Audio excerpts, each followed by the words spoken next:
Yıllar, yıllar yaralar, iç silinmez tereň izler. Derya olup akkan yaşlar, kurban olgan ömürler. Fakat dünya bir imtihan. Bu sınavdan geçti halkım. Suvlar aka zaman, millet vatanға kavuştu.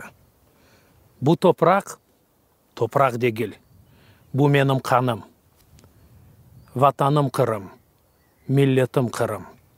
Ölüm de Kırım, tırım de Kırım.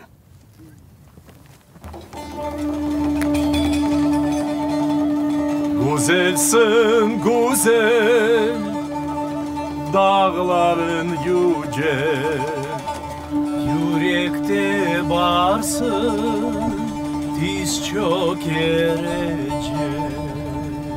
Sendedir bilem, ömrümün sırrı. Yalnız sensin, yüreğim yarı. Sendedir bilem, ömrümün sırrı. Yalnız sensin, yüreğim yarı.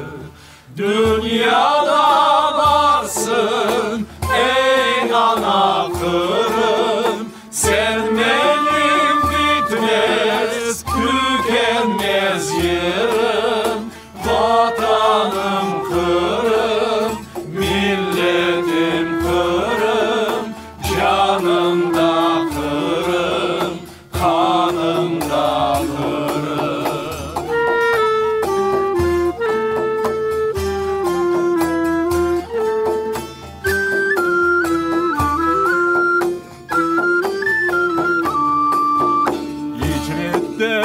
Kaytam hep tamçı tamçı, sabitler vura hep kamçı kamçı. Dişlerim sıkı yol aldım orada, çal atım benim yel ayak yorla. Dişlerim sıkı